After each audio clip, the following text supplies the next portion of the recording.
Ça fait 2 jours que tout le monde en parle. Trump, la délégation américaine, des tonnes de PDG américains sont allés en Chine pour parler avec Xi Jinping. Ce que vous ne voyez pas par contre partout dans les médias, c'est qu'en même temps que tout ça, on a la plus grande attaque massive qui a eu lieu sur le territoire ukrainien depuis la Russie. Au même moment où l'avion de Trump a atterri sur le sol chinois, la Russie aurait mené une attaque de plus de 1500 drones en simultané sur le territoire ukrainien, en visant à la fois des zones ferroviaires, des zones d'habitation, des endroits critiques pour le gouvernement ukrainien. On parle de plusieurs vagues successives, environ 168 trajectoires différentes. Là, on apprend aussi que l'Inde est en train de préparer ses essais pour son nouveau missile balistique, une portée de 10 000 km, avec bien évidemment des dizaines d'ogives nucléaires à l'intérieur, et une fois qu'il explose dans le ciel, ce sont des dizaines d'ogives nucléaires qui elles-mêmes sont téléguidées et peuvent frapper plusieurs cibles différentes à la fois. Si l'Inde a un essai concluant sur ce qu'elle vient de développer, ça veut dire qu'elle va rentrer dans cette très petite liste des pays qu'on peut plus du tout faire chier. Sinon, elle peut tout cramer.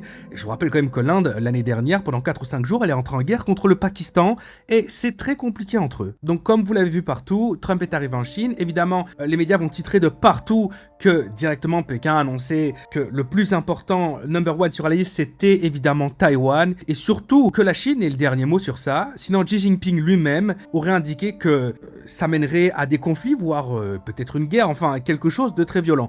Il faut savoir que cette phrase qui est relayée partout dans les médias, on n'a pas la preuve qu'elle ait été prononcée. Parce qu'en vérité, cette phrase, elle a été divulguée, elle a été communiquée par les médias du gouvernement chinois. Les États-Unis en ont pas parlé, Trump ne s'est pas prononcé sur ça. Par contre, ce qu'on sait, et là pour le coup, personne ne l'avait vu venir je pense, c'est qu'il semblerait que la Chine est en train d'abandonner l'Iran. Pour de vrai, ça va complètement changer la nature du conflit actuel en Iran, au Moyen-Orient. Alors on apprend déjà qu'apparemment la Chine serait sur le point d'acheter, c'est quasiment dans les clous, 200 Boeing 737 MAX aux États-Unis. Ce qui est déjà un énorme contrat, c'est massif. Il y a personne qui avait prévu ça. Mais en plus de ça, ils auraient apparemment accepté aussi d'acheter du gaz liquéfié américain, mais aussi un nouveau contrat qui s'élève à plus de 600 000 barils de pétrole américain. La Chine qui est en train de filer des liasses de billets, des milliards aux États-Unis. C'est des contrats pour l'instant, mais c'est sur le point d'être signé tout ça. Et ça va encore beaucoup plus loin. La Chine aurait dit qu'il est évident que l'Iran ne doit jamais posséder l'arme nucléaire.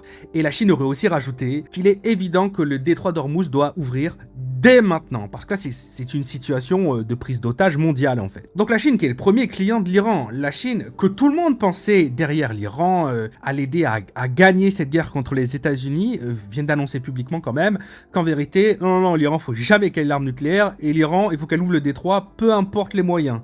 Mais du coup, qui est en train de baquer l'Iran maintenant? Il reste que la Russie, mais la Russie elle se fait quand même très petite depuis un moment. Et là l'Iran lance un exercice militaire de 5 jours qui s'appelle le Commandant Martyr pour montrer qu'elle est toujours présente et qu'elle est là pour se battre s'il faut se battre. Pour ceux qui n'ont pas les chiffres en tête, il faut savoir que l'Iran, c'est presque 2 millions de barils par jour qu'elle envoie en Chine. Et on a du mal à tracer tous ces barils, mais c'est quelque chose qui devrait plus ou moins être exact, puisque l'Iran, en fait, elle passe ses barils, même depuis avant ces histoires de blocus du détroit d'Ormuz, à travers différents moyens, des bateaux planqués, à travers la Malaisie, à travers d'autres pays, mais on estime que c'est presque 2 millions de barils par jour que la Chine récupère de l'Iran. Mais depuis ces derniers temps, depuis qu'il y a ce problème au Moyen-Orient, la Chine, elle a déjà premièrement augmenté son achat de barils américains. On est aux alentours de 600 000 barils. 600 000 barils par jour. Xi Jinping aurait aussi publiquement déclaré à Trump qu'il s'oppose à toute militarisation du détroit d'Ormuz par l'Iran. Et elle aurait aussi dit que leur système là de douane, où les gens doivent payer avec leur bateau pour ensuite pouvoir passer et exporter et sortir avec leurs barils achetés, la Chine est contre ça. Elle trouve que c'est éclaté. Et ça va à l'encontre de toutes les analyses de presque tout le monde en fait sur Terre. Quand on regardait les experts, ils nous expliquaient que la Chine était derrière cette idée parce que elle-même sûrement qu'elle payait pas et qu'en fait c'était plus intéressant pour elle. Non, mais la Chine a dit non, on n'aime pas ça, c'est éclaté, nous on veut pas ça en fait. Donc on se trouve dans une situation où Trump arrive en Chine, et non seulement la Chine elle dit qu'elle est contre la militarisation de l'Iran, du détroit d'Ormuz, mais en plus elle dit qu'elle est contre le blocus que l'Iran avait mis avant même que les États-Unis mettent le leur. Mais en plus de ça, elle commence à signer des contrats, elle achète encore plus de barils aux États-Unis. Parce que oui, certes, 90% du pétrole iranien est acheté par la Chine, mais de son côté, la Chine, ça représente genre 10% de ce qu'elle achète réellement sur toute la planète. La Chine a des accords importants avec l'Iran, mais elle peut très bien faire ça. Et ça prendra plusieurs mois, ça peut être 1 ou 2 ans, mais elle peut très bien complètement se détourner de l'Iran et laisser l'Iran dans la merde. Et l'Iran, après, n'a plus personne. Enfin évidemment pour l'instant il y a toujours la Russie normalement qui est dans le paysage, mais c'est pas la Russie qui va lui acheter 90% de son pétrole à l'Iran. Parfois quand il y a des annonces comme ça, je vous affiche des articles directement, et il y a des personnes qui m'expliquent qu'en fait elles ont la flemme de lire parce qu'elles sont déjà sur une vidéo pour m'écouter expliquer les news. Donc en fait c'est simple, je vais carrément vous mettre une vidéo du secrétaire d'État américain, et bien qui valide tout ce que je vous dis. C'est vrai, et c'était important parce que la partie chinoise a déclaré qu'elle n'était pas favorable à la militarisation du détroit d'Ormuz, ni à la mise en place d'un système de péage. Et c'est aussi notre position. D'ailleurs, en parlant de Marco Rubio, la personne qu'on vient de voir, il y a un truc qui est assez fun par rapport à tout ce qui est en train de se dérouler. Il était présent en Chine, là, il y a quelques jours. Mais Marco Rubio, il est banni de Chine. Ça fait plusieurs années qu'il est banni de Chine. Parce que c'est la personne qui publiquement avait déjà dénoncé le traitement des Ouïghours en Chine. Mais il avait aussi dénoncé un deuxième truc publiquement qui avait fait une tollée partout. C'est quand il avait montré des images où en fait le gouvernement chinois, il oppressait les manifestants à Hong Kong. Et donc, avec ces deux histoires, la Chine avait banni Marco Rubio, le secrétaire d'État américain, de pouvoir revenir en Chine. Pourtant là, il y était. Comment c'est possible? Est-ce qu'ils ont modifié leur loi? Est-ce qu'ils ont modifié leur peine? Pas du tout en fait. Ils ont utilisé quelque chose qui est ridicule, mais bon bref, ils l'ont fait. La langue chinoise est très complexe. Vous le savez probablement, il y a plein de caractères, ça a l'air d'être une dinguerie à apprendre. Et donc dans cette complexité, on peut faire des petits entourloupes. Par exemple, Marco Rubio, en caractère chinois, ça peut s'écrire de 2 manières ou 3 manières différentes. Et donc là, quand ils l'ont accepté, quand il est venu avec la délégation américaine, ils ont écrit son nom d'une autre manière. Donc en fait, sur les textes de loi, sur son bannissement, etc., il était quand même toujours banni. Mais il était banni avec une autre appellation, une autre façon d'écrire son nom. Donc en fait, il arrive en Chine comme si c'était une autre personne. Parce que s'ils annulaient la sanction qu'ils avaient appliquée à Marco Rubio, indirectement, c'est comme s'ils admettaient qu'il avait raison sur ce qu'il avait dénoncé il y a plusieurs années. Donc là en fait, d'un point de vue juridique, ils ont simplement accepté sur leur territoire une autre personne que lui, même si c'est la même personne. Trump va d'ailleurs dire aussi que la Chine elle est prête à s'impliquer et à aider les États-Unis à ouvrir le détroit d'Ormuz et de fournir n'importe quelle aide que les États-Unis demanderaient, qui est évidemment justifiable et pas trop dingue quoi. Et il a proposé, il a dit si je peux être utile d'une quelconque manière, j'aimerais aider. Il l'a vraiment dit? Oui, il l'a vraiment dit. Je serais ravi de vous aider si je pouvais être utile de quelque manière que ce soit. Il a dit, si je peux être utile de quelque manière que ce soit, je serais ravi de vous aider. Ça semble surréaliste, vraiment, parce qu'on est censé parler quand même des alliés de l'Iran. Ça semble surréaliste et pourtant la Chine n'a pas démenti. C'est donc probablement ce qui s'est réellement déroulé. Je rappelle aussi, mais personne ne vous en a jamais parlé, je suppose, que là on a quand même une résolution qui normalement va être votée. On a déjà 112 pays qui sont d'accord, résolution qui indique qu'il faut réouvrir le détroit d'Ormuz par tous les moyens possibles.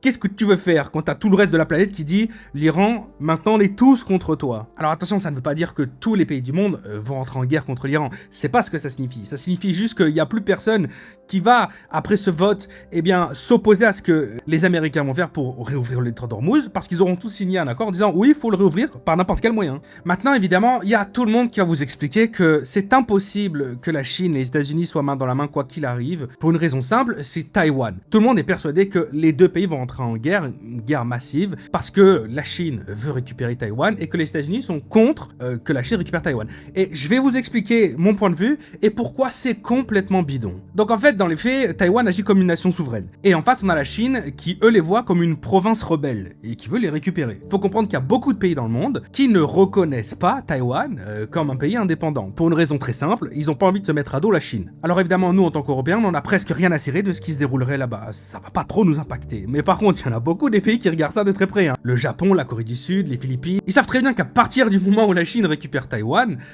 c'est à ce moment-là qu'ils ont besoin de faire attention à leur...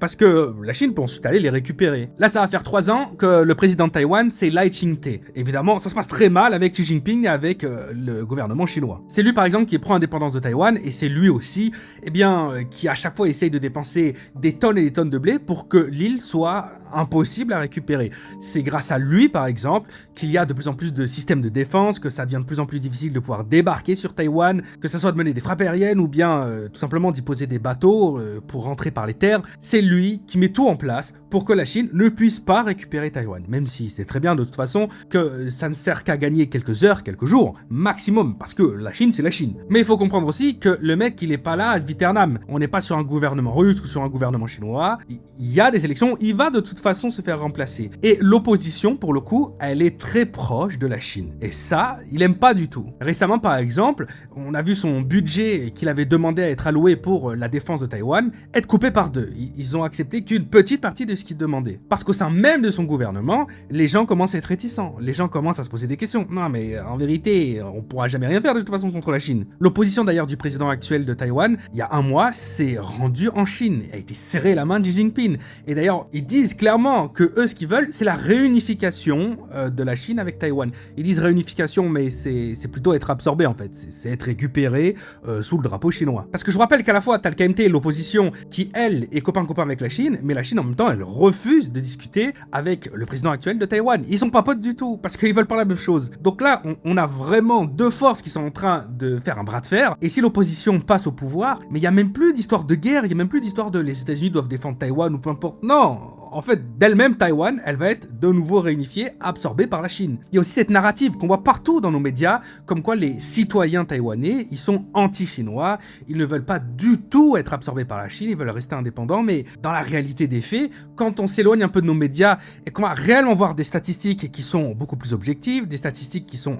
vraiment faites là-bas et qui passent pas à travers ces passoires un petit peu européennes, eh bien, il y a en fait beaucoup de Taïwanais qui aimeraient bien intégrer la Chine. Et ça ne veut pas dire qu'ils se sentent chinois, qu'ils se sentent taïwanais, ça veut simplement dire que d'un point de vue économique, eh bien, ils y voient beaucoup de positifs en réalité. Alors que pourtant, ils ont vu récemment que ça se passe pas forcément très bien, avec Hong Kong qui appartient à la Chine, bon, les Hongkongais, ils ont pris cher quand même. Et le pire dans tout ça, c'est que, d'après les pronostics, le KMT, donc l'opposition qui veut être réunifiée avec la Chine, eh bien, ils grossissent de plus en plus, il y a de plus en plus de personnes qui vont voter pour eux. Donc c'est carrément possible qu'ils passent. Donc il y a une vraie chance quand même qu'en 2028, d'elle-même, Taïwan, elle soit réunifiée avec la Chine. En plus, c'est assez désillu à chaque fois de s'imaginer ces scénarios où on a des pays qui vont défendre Taïwan face à la Chine, parce que ça peut pas se passer comme ça pour des raisons assez simples. Par exemple, la Russie qui galère en Ukraine, on sait très bien pourquoi. Le territoire ukrainien est très grand, et comme dans beaucoup de guerres en fait, l'Ukraine peut se replier sur son propre territoire, préparer ses défenses, réattaquer, reprendre du terrain, mais Taïwan ne peut pas faire ça, c'est une toute petite île en vérité. Donc la prise de Taïwan, si elle a vraiment lieu, mais elle va durer peut-être 10 heures, 9 heures. Et probablement que dans les commentaires, des personnes vont me dire, oui d'accord, et l'opération spéciale de la Russie qui devait durer 3 jours, non, mais là on n'est pas dans une situation de Paper Tiger comme ils aiment bien le dire dans les médias. Hein. La Chine rigole pas du tout les gens. Elle a beaucoup plus de pognon, elle a beaucoup plus de technologie, elle a beaucoup plus fait la guerre. Il faut aussi comprendre que les États-Unis, ils ont à peu près 500, 800 soldats sur le sol taïwanais, donc ils vont pas servir à grand chose. Mais d'un point de vue géographique, c'est pas possible pour une nation comme les États-Unis par exemple, eh bien d'aller protéger suffisamment rapidement Taïwan. Les États-Unis ne peuvent pas laisser poser comme ça à l'année tous les jours des tonnes et des tonnes de bateaux et de troupes. Et ça serait la seule méthode pour pouvoir réellement protéger Taïwan. Mais les États-Unis ne peuvent pas se permettre de faire ça. Mais d'un autre côté, au moment où la Chine elle va déployer ses unités et qu'elle va attaquer Taïwan, ça sera sûr que ce sera déjà trop tard pour que quelqu'un vienne les aider. Le détroit de Taïwan, une fois qu'il sera emparé et bloqué, je parle même pas de l'île, je parle juste du détroit, une fois que la Chine elle s'en empare, il n'y a plus personne qui peut passer. Parce que c'est impossible de pouvoir, comme ça dans ce type de goulot d'étranglement, de pouvoir rentrer avec énormément de troupes, forcer le passage et puis ensuite défendre Taïwan. Non, une fois que c'est scellé, la Chine pourra prendre le temps qu'elle voudra pour s'emparer de Taïwan et il n'y a personne qui pourra venir leur casser les bonbons. La fenêtre d'action en fait, pour que quelqu'un puisse réellement venir défendre Taïwan, elle est beaucoup trop courte. Peut-être 2 heures, peut-être 1 heure et demie.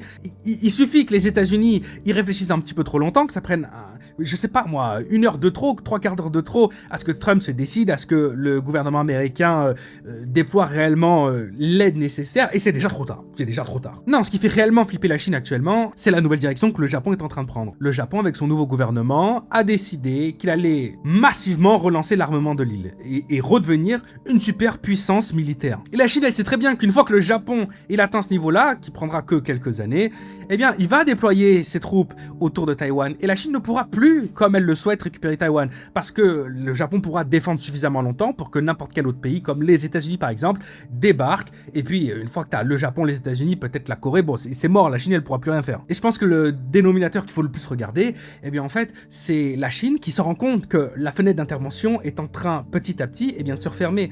Et donc, soit la Chine va décider d'attendre, de voir ce qui se passe au niveau des élections à Taïwan, et peut-être qu'elle va pouvoir absorber naturellement l'île taïwanaise, ou bien alors, elle va voir que ça se déroule pas forcément très bien, et là, elle devra agir très rapidement, parce que sinon, c'est le Japon qui les bloquera. Et donc moi, je vous dis dans cette vidéo, je pense sincèrement que 2028 sera l'année où la Chine va s'emparer de Taïwan. Si ce n'est pas le KMT, si c'est pas l'opposition taïwanaise qui gagne les élections, et du coup, l'île ne pourra pas être absorbée naturellement, la Chine va directement agir avant que le Japon ait suffisamment d'armées, avant que le Japon ait suffisamment investi dans ses objectifs militaires pour ensuite vraiment être un frein à l'invasion taïwanaise de la Chine. Bon, si c'est pas déjà fait, abonne-toi à la chaîne, on est presque à 1 million. C'était Théo, et à demain pour une autre vidéo, elle est déjà quasiment prête.